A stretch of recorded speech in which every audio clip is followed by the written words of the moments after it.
My son was murdered by Denver police.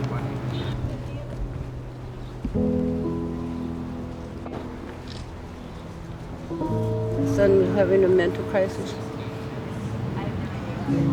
And I called for help. What the help was, they murdered him. And this is my son's only son, only child, Emanuel. And we miss and love my son.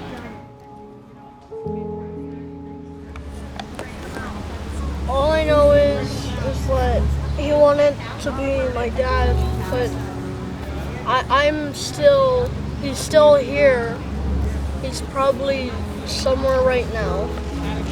But the murderer who killed my dad, if I see him, he's a bastard.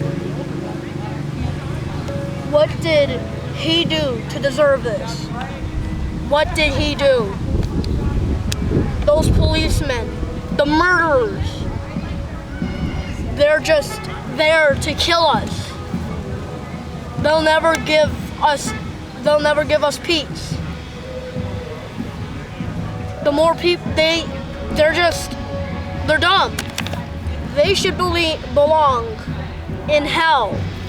My son was shot in front of many children in that small little area. They cornered him, and he had nowhere else to run. And I feel guilty because I called the police because he was scaring me. He was scaring me that day. I wasn't him. I wasn't my son, my loving son. My son pulled out a knife. I said, Paul, I love you. Don't do anything stupid.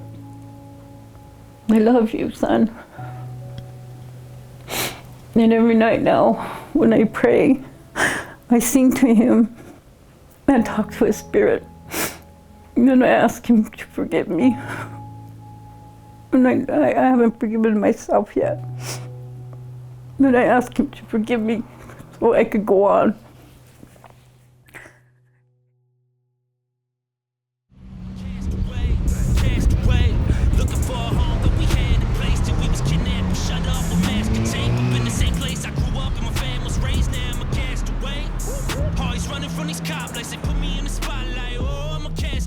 My son has the only Indigenous person to have a mural at George Floyd Square.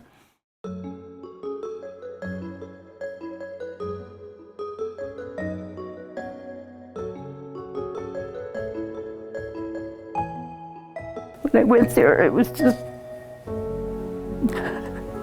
very emotional to see everything they left for George Floyd, but then to see my son's mural, I just couldn't believe it.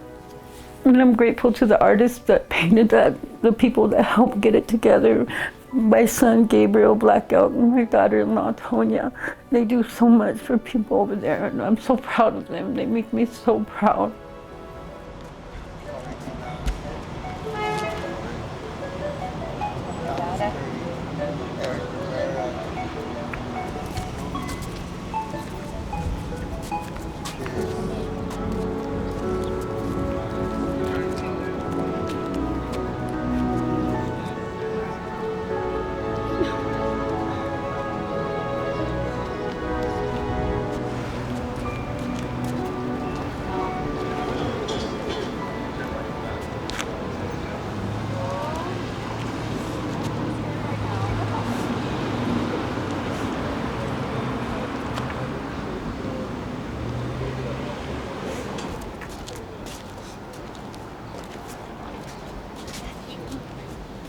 I had my son Paul on October 10th. He was born 6 days after my birthday. And he was the easiest one to give birth to. I think I was in labor 3 hours. He was very kind and generous.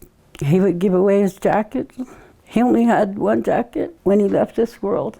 He would give me breakfast burritos. He would clean my home. But he was loving. He was so proud to be a father right here. You know, his first time holding his baby. He was just so proud to be a father.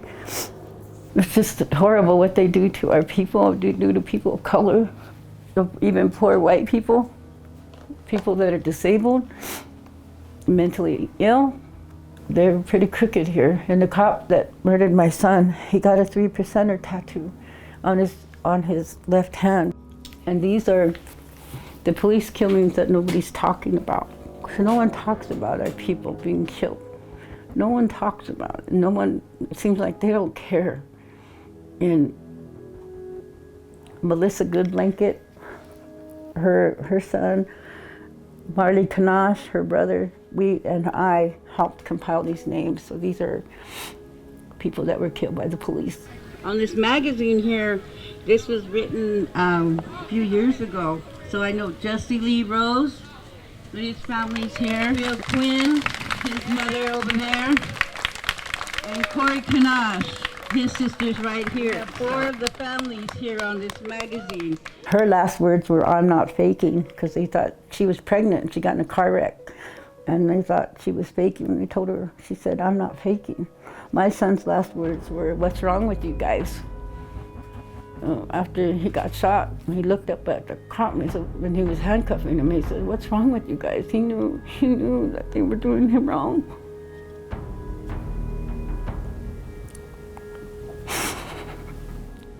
Alan Locke, he went to a police brutality protest in Rapid City, racist city we call it, and he was killed the next day. And she was having a mental episode. She went at the cops with scissors. Lorelei Sinejenny. She was killed for singing her hymns in Comanche. And she was killed, and her boyfriend ducked and got her in the head. And I don't know about these others. He was killed in New York, in California, Ricky Estrada. So. When I look in the mirror, good blanket, John Williams, Sarah Lee Circle Bear.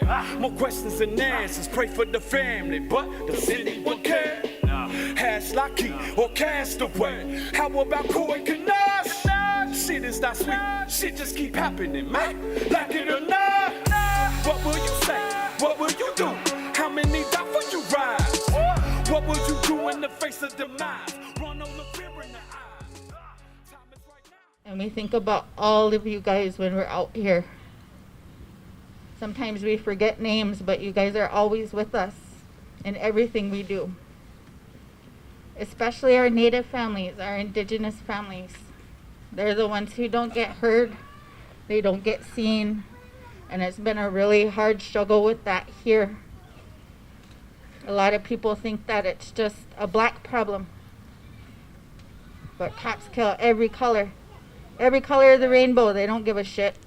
We need to remember our loved ones, all the good stuff. There's enough bad stuff about them out there. The lies, the bullshit stories they tell about them. If they forget that Paul has a son. His name is Emanuel. And he tells his grandma that he wants the cops to shoot him so he can be with his dad. No little baby should be thinking about that. No little baby should be missing their dad. And he misses his dad. He talks to the sky. I wasn't with the family when they lost Paul, so I don't know that feeling of loss like that. But I do know that I'm really trying to help our family heal. And this is one way that we heal, is to come together, to be out in the streets with everybody. That's what makes us feel better. Every time someone passes away, it's like they open it up again. And then your loved one is on your mind all the time. And you want to know if the family's okay, if they need anything, if they need any direction, and how to help themselves legally, spiritually. A lot of people forget the spiritual side of it.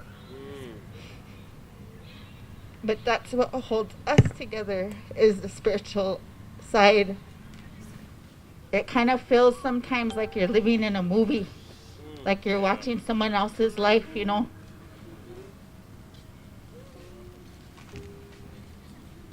We named our son after Paul. We named him after Paul and my dad. His name is King Paul Dennis, my son. Lynn says he looks just like him. We're one of the families that are out here screaming to, reopen the case for my brother. My mom, she's going through the court process right now, so hoping that, it'll pick up again and we can start moving forward, because my nephew who's here for the first time, he needs justice. He's the one that's hurting without a dad. So this is good. This would be good for him. And I pray for my children, my grandchildren, the future generations. What's it going to be like for them? Because I have 13 grandchildren, and I always pray for them every night. What's it gonna be like when I'm gone for them? So we need to keep speaking up. We need to do everything we can to get our loved ones' names out there, to keep their names and their spirit alive. And I don't know what's really like to have a dad. I would really love to have one.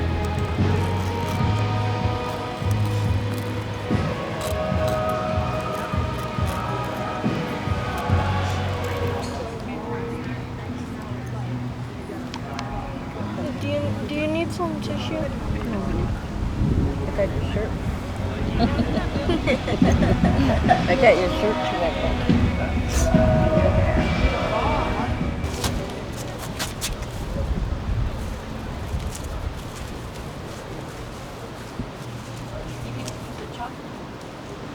One time for my mom.